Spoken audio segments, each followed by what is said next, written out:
하늘의 영적인 것들을 이 땅에 설계도로 그려냈던 다윗에 대해서 나누길 원합니다. 첫 번째, 이노베이션, 혁신은 정체성, 내가 누구인가 이를 깨닫는 것이에요. 이것을 깨닫는 것은 너무나 중요하다고 여러분 말씀드렸습니다.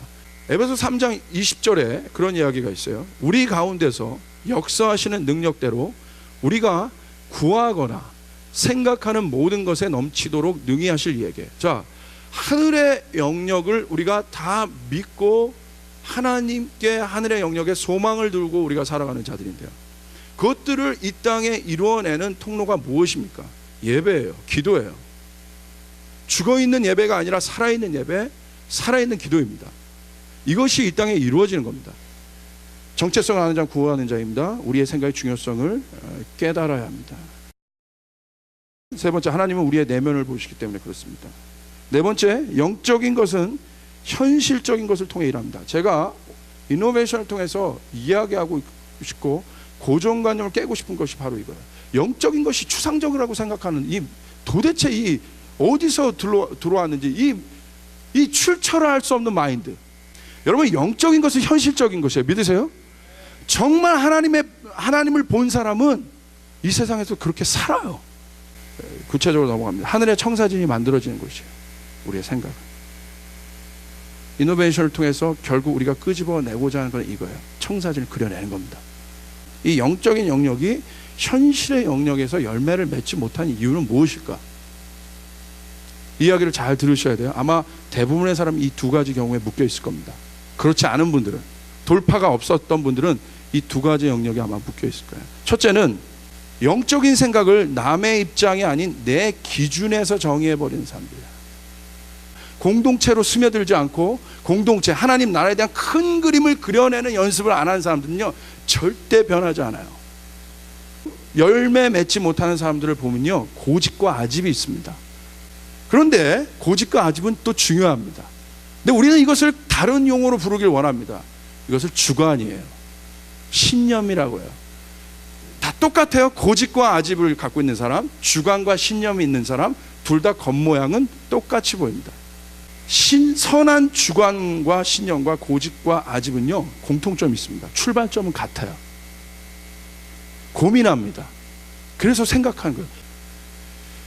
그렇기 때문에 여러분, 선한 주관과 신념이 있는 사람의 이야기는 설득력이 있습니다. 놀랍죠? 그 생각이 나왔는데 거기에 영향력이 나타나는 거예요. 그런데 놀라운 건 뭐냐면요, 고집과 아집과 선한 주관과 신념이 뭘로 구분되어지냐면, 여러분 쫓아가세요. 열매로 구분되어진다. 현재의 생각의 틀과 판단이 부정적인 영역의 틀을 통해 형성되고 있는 경우를 여러분 살펴봐야 돼요. 부정적인 어떤 영역을 5%도 고민하지 않아요. 이 사람은 95%나 되는 부정적인 영역을 5%에 둬버려요. 그리고 95%를 뭐예요? 긍정적으로 생각해요.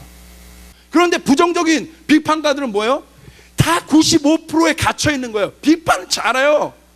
엄청나게 잘 분석합니다. 맞아, 저거 틀려, 저거 틀려, 저거 틀려, 저거 틀려, 뒤에서 다른 말하고.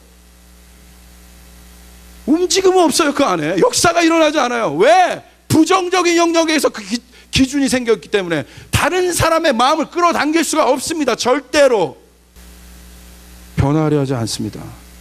변화를 원하지 않는 가장 큰 이유는 무엇입니까? 생각과 고집의 틀입니다. 그 이유는 무엇입니까? 두려움이에요. 여러분, 진짜 이노베이션이 일어나려면 여러분, 주님의 이름으로 격려합니다. 그 두려움과 틀 앞에 서십시오. 십자가의 사랑을 가지고 그 두려움과 틀 앞에 서십시오. 돌파되길 바랍니다.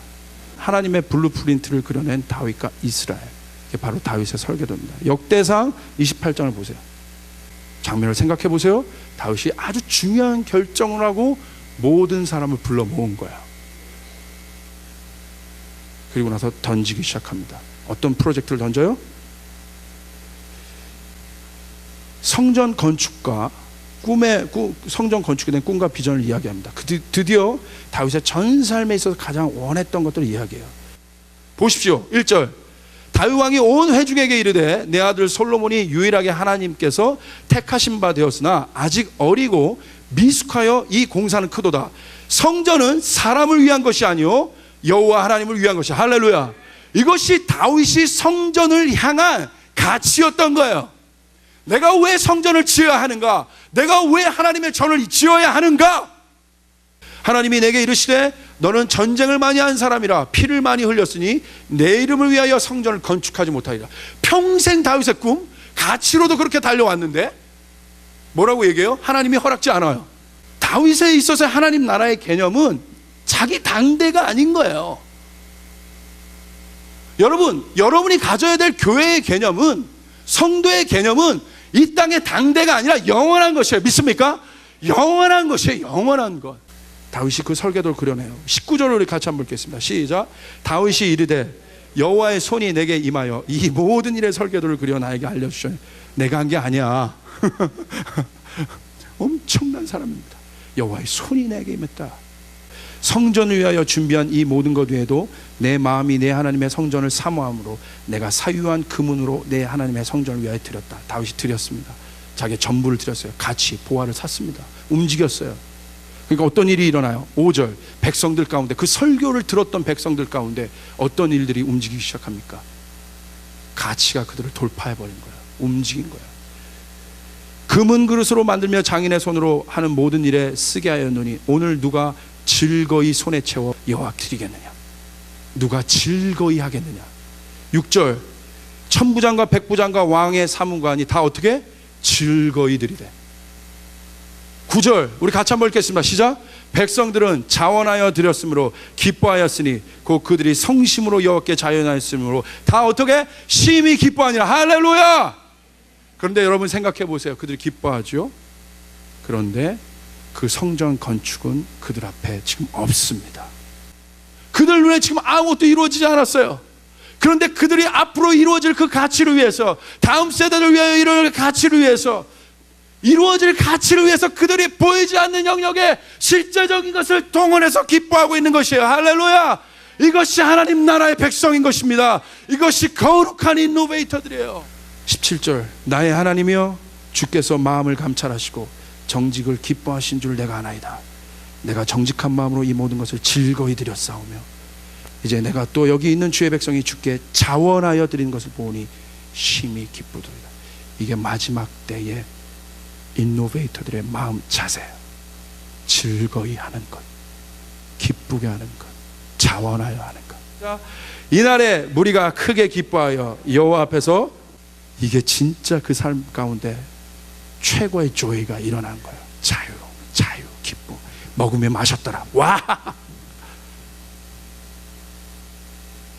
먹는 거, 마시는 거 위에서 그 즐거움을 느끼고 그것도 다스리고 거기에 묶여 있잖아요. 여러분 이런 일들이 일어나야 합니다. 할렐루야. 아멘.